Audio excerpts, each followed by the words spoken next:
কুরআনে একমাত্র নারী যার সম্পর্কে বলা হয়েছে তিনি জাহান্নামে প্রবেশ করবেন, সর্বকালের সবচেয়ে খারাপ নারী। তিনি ছিলেন অত্যন্ত ধনী এবং অত্যন্ত শক্তিশালী, কিন্তু এগুলো তার জন্য যথেষ্ট ছিল না। এই অভিশপ্ত নারীর অবিশ্বাস্য জীবন কাহিনী, যাকে এমনকি শয়তানও ভয় করে। উম্মে জামিলের সংগ্রাম, ইসলামের বিরুদ্ধে অবিশ্বাসের যুদ্ধ। আজকের ইসলামের শত্রুদের বোঝার জন্য প্রথমে তাকে বুঝতে হবে। তিনি প্রথম সেই কৌশলগুলো ব্যবহার করেছিলেন যা আজও ইসলামের শত্রুরা ব্যবহার করে। তিনি তার স্বামীকে বিশ্বাস প্রত্যাখ্যান করতে প্ররোচিত করেছিলেন এবং তার ক্ষমতা ব্যবহার করে মুসলিমদের উপর নির্যাতন চালিয়েছিলেন। এমন এক নারীর গল্প যিনি এতটাই খারাপ ছিলেন যে শয়তানও অবাক হয়ে যেত। কে ছিলেন সেই নারী যাকে আল্লাহ তাআলা কোরআনে অভিশপ্ত হিসেবে উল্লেখ করেছেন তা কিছুক্ষণের মধ্যে জানতে চলেছেন। তাই আমাদের সাথেই থাকুন এবং শুনতে থাকুন সেই চাঞ্চল্যকর কাহিনী যা আপনার হৃদয়কে নাড়িয়ে দিবে। উম্মে জামিল জন্মেছিলেন কুরাইশ গোত্রে, মক্কার সবচেয়ে শক্তিশালী গোত্রগুলোর একটি। তার পিতা হাব্ব ইবনে উমাইয়া ছিলেন মক্কার সম্মানিত নেতাদের একজন। এমন পরিবারে জন্ম নিয়ে তিনি বড় হয়েছিলেন প্রাচুর্য আর মর্যাদার মাঝে। কিন্তু এই উচ্চ মর্যাদা তার অন্তরকে ভালো করেনি। শৈশব থেকেই তিনি ছিলেন উচ্চাবিলাসী, অহংকার এবং ক্রোধে ভরা। অল্প বয়সে তিনি বিবাহ বন্ধনে আবদ্ধ হন আবুল আহাবের সাথে, যিনি ছিলেন আব্দুল মুত্তালিবের পুত্র। আবুল আহাব ছিলেন মক্কার সবচেয়ে ধনী ও ক্ষমতাশালী পুরুষদের একজন। তার সম্পদ উম্মে জামিলকে, যিনি অহংকার আর বিলাসিতা পছন্দ করতেন, অপরিসীম আনন্দ দিয়েছিল। আবুল আহাব ছিলেন কুরাইশের বিখ্যাত ব্যবসায়ী, যার বাণিজ্য ছড়িয়েছিল দূর দূরান্তে। উম্মে জামিল এই সম্পদ ব্যবহার করে মক্কার সবচেয়ে আলোচিত নারীদের একজন হয়ে উঠলেন। কিন্তু তিনি শুধু তার স্বামীর সম্পদের ছায়ায় বসে থাকতেন না। তার সবচেয়ে বড় অস্ত্র ছিল তার তীক্ষ্ণ জিহ্বা। তিনি তার চারপাশের নারীদের উপর প্রভাব বিস্তার করতেন, গুজব ছড়াতেন, যাকে ঘৃণা করতেন তার নাম নষ্ট করার চেষ্টা করতেন। এই কাজ তাকে আরও গর্বিত করত। কিন্তু আসল সত্য ছিল তিনি ভয় পেতেন, তার ক্ষমতা আর মানুষের সম্মান হারানোর ভয়। মক্কায় যখন মানুষ বাণিজ্যে ব্যস্ত থাকত, কেউ কেউ তাদের গোত্রের সম্মান রক্ষায় মগ্ন থাকত। কিন্তু উম্মে জামিল ছিলেন তার গোত্র আর স্বামীর মর্যাদা ধরে রাখার জন্য আচ্ছন্ন। তার কাছে সবচেয়ে গুরুত্বপূর্ণ ছিল কুরাইশের নেতৃত্ব, বিশেষ করে উমাইয়া পরিবারের প্রভাব। কিন্তু একদিন মক্কার বাতাসে এমন এক খবর ছড়িয়ে পড়ল যা তার অন্তরে বিপর্যয় নিয়ে এল। নবী মুহাম্মদ সাল্লাল্লাহু আলাইহি ওয়াসাল্লাম ঘোষণা করলেন, আমি আল্লাহর রাসূলকে। উম্মে জামিলের জন্য এই কথা ছিল ঝড়ের মতো। তিনি নবীর পারিবারিক বংশ ভালোভাবে জানতেন। তিনি ছিলেন হাশিম পরিবারের, যা কুরাইশের একটি শক্তিশালী শাখা। কিন্তু যদি তিনি সত্যিই নবী হন, তাহলে তার ক্ষমতা কি বিপদে পড়বে না? তার জন্য এটি সত্য মিথ্যার প্রশ্ন ছিল না, এটি ছিল নিয়ন্ত্রণের লড়াই। যদি ইসলাম মক্কায় ছড়িয়ে পড়ে, কুরাইশের শাসন ভেঙে যাবে আর তার গর্বের জগৎ ধুলায় মিশে যাবে। তাই তিনি ইসলামের বিরুদ্ধে লড়াইয়ে নেমে পড়লেন, প্রথম নারীদের একজন হিসেবে। তার স্বামী আবুল আহাব ইতিমধ্যেই নবীর বিরোধিতা শুরু করেছিলেন, কিন্তু উম্মে জামিল এই ঘৃণাকে আরও তীব্র করলেন। তিনি শুধু ইসলামের বিরুদ্ধে দাঁড়ালেন না, তিনি এটি ধ্বংস করার জন্য সবকিছু করলেন।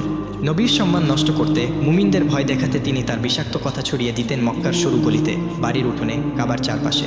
তিনি ছিলেন শুধু একজন শত্রু নন, তিনি হয়ে উঠেছিলেন ফিতনার কারণ। কিন্তু তার আসল যুদ্ধ তখনও শুরু হয়নি। উম্মে জামিলের জন্য ইসলাম ছিল শুধু একটি বিশ্বাস নয়, এটি ছিল তার জীবনের জন্য গুরুতর বিপদ। মক্কা ছিলেন এক ব্যক্তি, নবী মুহাম্মদ সাল্লাল্লাহু আলাইহি ওয়াসাল্লাম, যিনি বহু বছরের পুরনো ব্যবস্থার বিরুদ্ধে দাঁড়িয়েছিলেন। আর উম্মে জামিল এই নতুন দিনের বিস্তার রোধ করতে যে কোনো কিছু করতে প্রস্তুত ছিলেন। প্রথমে তিনি এটিকে গুরুত্ব দেননি। নবীর নবুয়াতের দাবি শুনে তিনি ভেবেছিলেন এটি বেশি দিন টিকবে না। কিন্তু যখন মানুষের ভিড় তার পিছনে জড়ো হতে শুরু করলো, তখন তার অন্তরে ভয় আর ক্রোধ জ্বলে উঠল। আবুল আহাবের সাথে মিলে তিনি এই নতুন দিনের বিরুদ্ধে লড়াইয়ের নেতৃত্ব দিলেন। মক্কার নারীদের উপর তার প্রভাব ছিল অপরিসীম। তার একটি কথা শহর জুড়ে ছড়িয়ে পড়ত দ্রুত। তিনি এই ক্ষমতা ব্যবহার করলেন ইসলামের ক্ষতি করতে। উম্মে জামিল মিথ্যা ছড়াতেন, ভুল গল্প রটাতেন। মুহাম্মদ পাগল, উম্মে জামিল চিৎকার করে বলতেন। মুহাম্মদ জাদুকর, উম্মে জামিল মানুষকে সতর্ক করতেন। মুহাম্মদ মিথ্যাবাদী, যিনি মক্কার শৃঙ্খলা ভাঙতে চান, উম্মে জামিল দাবি করতেন। এই মিথ্যার উদ্দেশ্য ছিল শুধু মানুষকে বিভ্রান্ত করা নয়, এটি ছিল নবীর সম্মান ধুলায় মিশিয়ে দেওয়া, মানুষকে তার থেকে দূরে সরিয়ে দেওয়া। তিনি এমনকি নিম্নমানের পন্থাও ব্যবহার করেছিলেন। একদিন মক্কার বাজারে তিনি মানুষ জড়ো করে চিৎকার করে বললেন, মুহাম্মদ তার নিজের পরিবারেরও ক্ষতি করছেন। কিন্তু সত্য ছিল এর সম্পূর্ণ বিপরীত। নবী ছিলেন মক্কার সবচেয়ে সৎ, সবচেয়ে বিশ্বস্ত মানুষ। তবু উম্মে জামিল তার নামে মিথ্যা রটিয়ে চললেন। তার সবচেয়ে বড় শত্রু ছিলেন উম্মুল মুমিনিন খাদিজা রাদিয়াল্লাহু তাআলা আনহা। তিনি ছিলেন মক্কার সবচেয়ে সম্মানিত নারী এবং নবীর সবচেয়ে শক্তিশালী সমর্থক। উম্মে জামিল খাদিজার প্রতি তীব্র হিংসা পোষণ করতেন। তিনি তার নামে হাসি ঠাট্টা করতেন, মক্কার নারীদের তার বিরুদ্ধে খেপিয়ে তুলতেন, তাকে একা করে দেওয়ার চেষ্টা করতেন। তিনি খাদিজার সাথে দেখা করা নারীদের হুমকি দিয়ে বলতেন, তোমরা যদি তার সাথে মিশতে থাকো, আমরা তোমাদের সমাজ থেকে বের করে দেব। কিন্তু খাদিজার শান্ত মর্যাদা, তার অটল বিশ্বাস উম্মে জামিলের সমস্ত চক্রান্ত ব্যর্থ করে দিল। তার অন্তরে ছিল নবীর প্রতি অগাধ ভালোবাসা, যা উম্মে জামিলের ক্রোধের চেয়ে অনেক বড় ছিল। উম্মে জামিল শুধু কথায় থামেননি, তিনি ইসলামকে থামানোর জন্য হাত পা সবই চালিয়েছিলেন। তিনি নতুন মুসলিমদের ভয় দেখানোর, তাদের ইসলাম ত্যাগ করতে বাধ্য করার পরিকল্পনা করতেন। তিনি কুরাইশ নেতাদের উস্কে দিতেন মুসলিমদের উপর চাপ বাড়াতে। তিনি নবীর পথে পাথর আর কাঁটা ফেলে তার ক্ষতি করার চেষ্টা করতেন। তিনি মানুষকে উৎসাহ দিতেন মুসলিমদের বাণিজ্য আর সমাজ থেকে বাদ দিতে।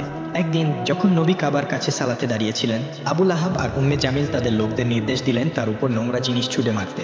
তারা মক্কার সবচেয়ে সম্মানিত মানুষটির অপমান করতে একটু দ্বিধা করলেন না। কিন্তু তারা যতই চেষ্টা করুক, মুসলিমদের সংখ্যা প্রতিদিন বাড়তেই থাকল। এটি উম্মে জামিলকে পাগল করে দিল। তার মিথ্যা চক্রান্ত আর যথেষ্ট ছিল না। তিনি নবীকে হত্যার পরিকল্পনা শুরু করলেন।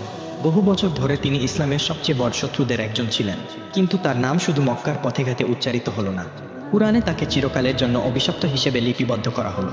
আবু লাহাব আর উম্মে জামিল ইসলামের বিস্তারে আরও হিংস্র হয়ে উঠলেন, কিন্তু তারা যাই করুক, আল্লাহর সত্য জয়ী হলো। একদিন নবী সাফা পাহাড়ে দাঁড়িয়ে কুরাইশের লোকদের ডাকলেন। তিনি বললেন, হে কুরাইশের মানুষ, যদি আমি বলি এই পাহাড়ের পিছনে একটি সেনাবাহিনী আছে যারা তোমাদের আক্রমণ করতে প্রস্তুত, তোমরা কি আমাকে বিশ্বাস করবে? সবাই একসাথে বলে উঠল, হ্যাঁ, কারণ তুমি কখনো মিথ্যা বলনি। তখন নবী বললেন, তাহলে শোনো, আমি তোমাদের একটি মহাশাস্তির বিষয়ে সতর্ক করছি। এই কথায় চারদিক নীরব হয়ে গেল। এটি ছিল ইসলামের প্রকাশ্য ডাকের শুরু। কিন্তু আবু লাহাব ক্রোধে ফেটে পড়লেন। তিনি চিৎকার করে বললেন, এই কথা বলার জন্য তুমি আমাদের জড়ো করেছো, ধ্বংস হোক তুমি। তারপর তিনি সেখান থেকে চলে গেলেন। এই অহংকারের জবাবে আল্লাহ অবতীর্ণ করলেন সূরা আল মাসাদ। শুনুন কি বলা হয়েছে এই সূরায়। ধ্বংস হোক আবু লাহাবের 2 হাত, আর ধ্বংস হয়েছে সে। তার সম্পদ আর তার অর্জন তাকে বাঁচাতে পারবে না। সে পূর্বে আগুনের লেলিহান শিখায়, আর তার স্ত্রী যে কাঠের বোঝা বহন করে, তার গলায় থাকবে পাকানো দড়ির রশি গি। এই সূরা ঘোষণা করলো আবু লাহাব আর উম্মে জামিলের শেষ পরিণাম। কাঠের বোঝা বহনকারী বলতে বোঝানো হলো উম্মে জামিলকে, যিনি নবীর পথে পাথর আর কাঁটা ছড়িয়ে দিতেন। এটি তার মন্দ প্রকৃতির প্রতিচ্ছবি। যখন এই সূরা অবতীর্ণ হলো, উম্মে জামিলের ক্রোধ আরও তীব্র হলো। তার কাছে এটি ছিল মৃত্যুর ফরমান। মক্কার মানুষ তার ভাগ্য নিয়ে কথা বলতে লাগল।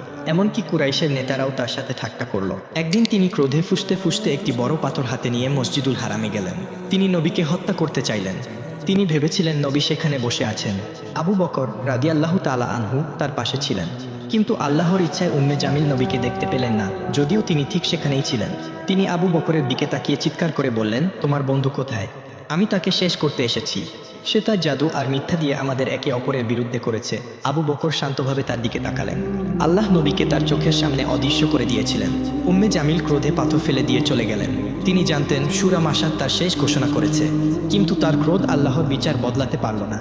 সূরা মাসাদের অবতীর্ণ হওয়া আবু লাহাব আর উম্মে জামিলের জন্য বিপর্যয় ছিল। তারা ইসলামের উত্থান থামানোর জন্য সব চেষ্টা করেছিল। আবু লাহাব মুসলিমদের বিরুদ্ধে সামাজিক ও অর্থনৈতিক বয়কটের নেতৃত্ব দিয়েছিলেন। এই কঠোর বয়কট 3 বছর ধরে মুসলিমদের কষ্টে ডুবিয়ে রেখেছিল, কিন্তু তারা ইসলামের আলো নিভিয়ে দিতে পারলেন না। তাদের নিষ্ঠুরতা তাদের নিজেদের ধ্বংসের পথে নিয়ে গেল। আবু লাহাবের শেষ এলো নির্মমভাবে। মক্কায় একটি মারাত্মক রোগ ছড়িয়ে পড়ল।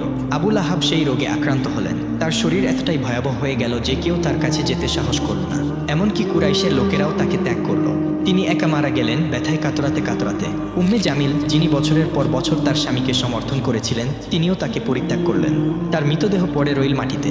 কেউ তাকে দাফন করতে এগিয়ে এলো না। শেষে কিছু লোককে অর্থ দিয়ে তার দেহ একটি গর্তে ফেলে পাথর দিয়ে ঢেকে দেওয়া হলো। তার সম্পদ, তার মর্যাদা, তার গর্ব সব ধুলায় মিশে গেল। আবু লাহাবের মৃত্যুর পর উম্মে জামিল একা পড়ে গেলেন। যে নারী একসময় মক্কার রানী ছিলেন, তিনি হয়ে গেলেন দুর্বল, অসহায়।